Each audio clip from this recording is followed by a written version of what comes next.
သမီးရီမေအမေဗိုက်စာလွန်းလို့မွေးငါလေးနည်းနည်းလောက်အမေကိုဝယ်ကျွေးပါလားကွယ်အမေတောင်းပန်ပါတယ်အသက်80ကျော်မျက်မမြင်အဖွားကိုဒေါ်မီကချွေးမှဖြစ်သူကိုတောင်းပန်ခါရပြီးခြေသလုံးဖဲမတက်ပြောနေပါတယ်ဒါပေမဲ့ချွေးမှဖြစ်သူရီမေကမကြင်မနဲ့မျက်စောင်းထိုးကြည့်ပြီးကြက်သားဟင်းနဲ့ထမင်းစားလက်စားကိုဆက်စားနေပါတယ်သမီးရီမေရဲ့အမေတောင်းပန်ပါတယ်အမေရင်တွေတက်လက်လက်ဖြစ်ပြီးစားလုံးလို့ပါအဖွားကိုဒေါ်မီကစားလောင်မှုကိုမျိုးသိမ့်မရနိုင်ပဲချွေးမှဖြစ်သူကိုဒုတိယကြိမ်မြောက်တောင်းပန်အတနာခံလိုက်ပြန်ပါတယ်ဒီတစ်ခါတော့ချွေးမှဖြစ်သူရီမင်တယောက်ထမင်းပကံကိုဘုံကနေပြစ်ချပြီးသူ့ရဲ့ခြေသလုံးကိုဖက်တွယ်နေတဲ့ရောက်ခမဖြစ်သူအဖွားကိုဒေါ်မီရဲ့ပိန်လီလီလက်စုံကိုဖြုတ်ယူပြီးတွန်းလဲပစ်လိုက်ပါတယ်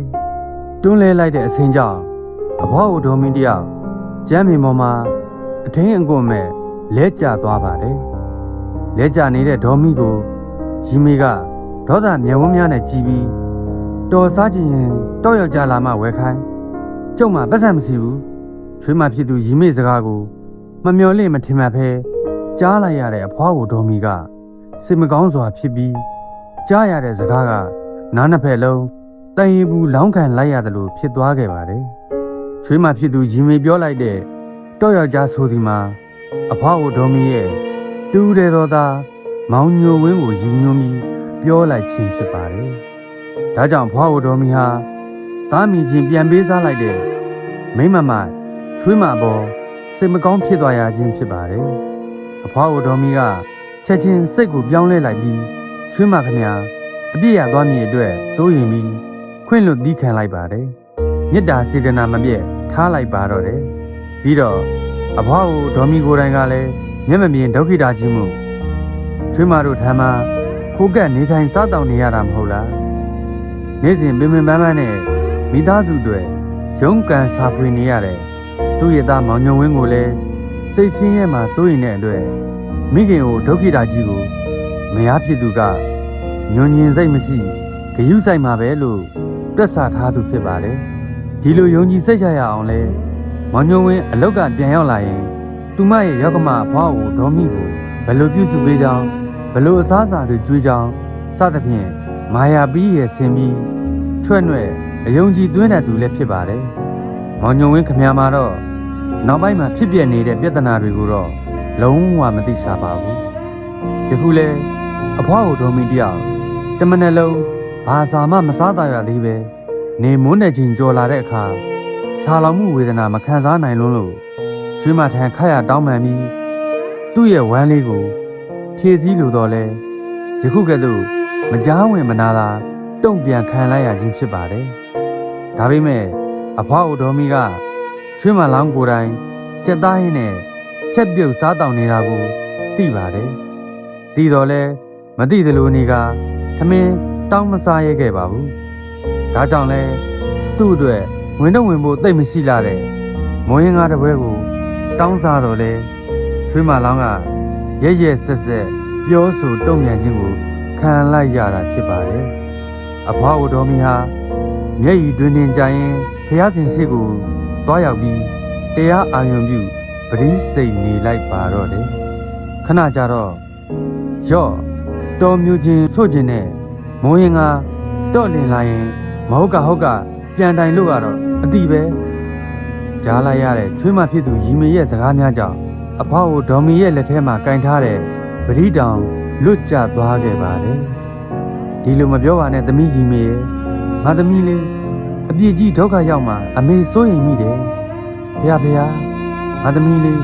အပြည့်ကြီးမထိုက်ပါစေနဲ့ဖေဟာအဖွားကိုဒေါ်မီကချွေးမပင်ဖြစ်လေကစားကိုသမီးအရင်တယောက်လိုသဘောထားပြီးစိုးရိမ်ထိတ်လန့်ကဆူတောင်းလိုက်ခြင်းဖြစ်ပါတယ်ဒါပေမဲ့ဒါကိုချွေးမဖြစ်သူရီမေကမကြေမနက်ဖြစ်သွားပြီးအမလေးတော့လို့ကျေးဇူးခံကျေးဇူးစားမရှိတဲ့ဒုက္ခိတာအိုကြီးကိုပြောတာနဲ့အပြစ်ကြီးမယ်ဆိုရင်ကြီးစမ်းပါစေတော့ရီမေတို့ကဆယ်ကပြန်တောင်းခံရသေးတယ်ချွေးမဖြစ်သူကပြောပြီးသူမကိုယ်တိုင်မစင်တွေနဲ့ရောပြီးထည့်ထားတဲ့မုံရင်းငါးပကံကိုကြည်ရင်ကျေနပ်စွာထွက်လာခဲ့ပါတယ် ဒီလိုသူမလှုပ်လိုက်ရခြင်းကလည်းနောက်ဒီလိုဒုက္ခိတအဖွားကြီးမတောင်းဆိုရဲတော့လောက်အောင်အထူးသဖြင့်မိုးရင်းကားဆိုရင်လှည့်ပင်မကြည့်ဝင်တော့လောက်အောင်ပညာပေးလိုက်ခြင်းဖြစ်ပါတယ်ဒီလိုနဲ့ရီမေဟာရောက်ကမဖြစ်သူဒေါ်မီတယောက်မျက်စိမမြင်ရပဲသူမမစင်နဲ့ရောထားတဲ့မိုးရင်းကားကိုစားမယ်အထင်နဲ့ကျေနပ်စွာချောင်းကြည့်နေခဲ့ပါတယ်အဖွားဦးဒေါ်မီကမိုးရင်းကားပကံကိုသူကိုယ်တိုင်မစားသေးပဲဖះဆွန်းတော်ကတ်လူလိုက်ပါတယ်ဒီအရာကိုအစာဆုံးမြင်တွေ့လိုက်ရတဲ့ရီမေခမမျက်လုံးပြူပါဇက်အောင်သားနဲ့ဖြစ်ခါကြောင်ငေးနေမိပါတော့တယ်အဲဒီနောက်အဖွားဦးဒေါ်မီကဆွန်းတော်ကတ်လူပြီးမှမိုးရင်းကားကိုစားမယ်အလုံးမှာ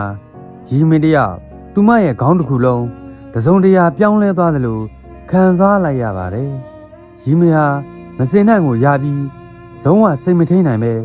အဖွားကိုဒေါ်မီရှိရာကိုတဟုန်တိုးပြေးသွားပြီးလက်ထက်ကမွေးငါးပကံကိုအတင်းလူယူပြီးတရိတ်ဆန်တကောင်လိုလေးဖက်တော့စားနေပါတော့တယ်ဘုံတိုင်းစူးစူးညံ့ညံ့အတန်များကြားပြီးဘေးရင်ကလူများရောက်စီလာကြတဲ့အခါမှာတော့လူစင်စစ်ကနေခွေးကောင်းတဲ့လူကန်နာကိုဖြစ်နေတဲ့ရီမေကိုအံ့ဩစွာပဲတွေ့လိုက်ရပါတယ်မျက်မမြင်အဖွားဦးဒေါ်မီကတော့သူစားမဲ့မွေးငါးထဲမှာမစင်များထည့်ပေးလိုက်ခြင်းကြောင့်ချွေးမဖြစ်သူခမများကြီးစွာသောကံကြီးထိုက်၍ခွေးတစ်ပိုင်းလူတစ်ပိုင်းဖြစ်နေသည်ကိုလုံးဝမသိရှာပါဘူးရီမေကတော့သူမရဲ့အမကိုအမမှန်းသိပြီးအဖွားကိုဒေါ်မီရဲ့ဘေးမှာလေးဘက်ထောက်ပြီး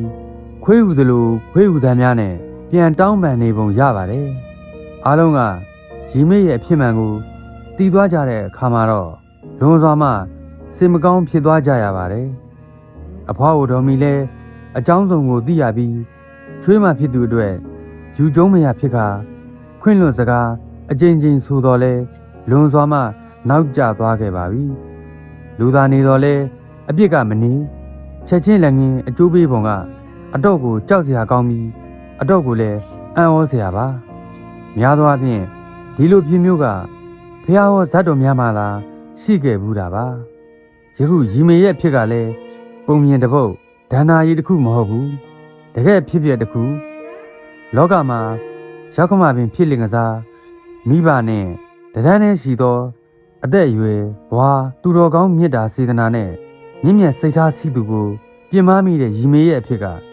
အင်မတန်မှကြောက်စရာကောင်းလောက်အောင်သင်ခန်းစာယူပဲဖြစ်ပါတော့တယ်ခမညာစာရေးဆရာဒနုတ်ဟင်းစော်ရဲ့ရောက်ခမကိုပြင်မမိလို့အစင်လက်လက်ခွေးပြစ်သွားသူဇလန်းလေးဒီမှာပဲပြီးဆုံးသွားပါပြီခင်ဗျာအားလုံးပဲကိုယ်စိတ်နှပြကြမ်းမှချမ်းသာကြပါစေခင်ဗျာ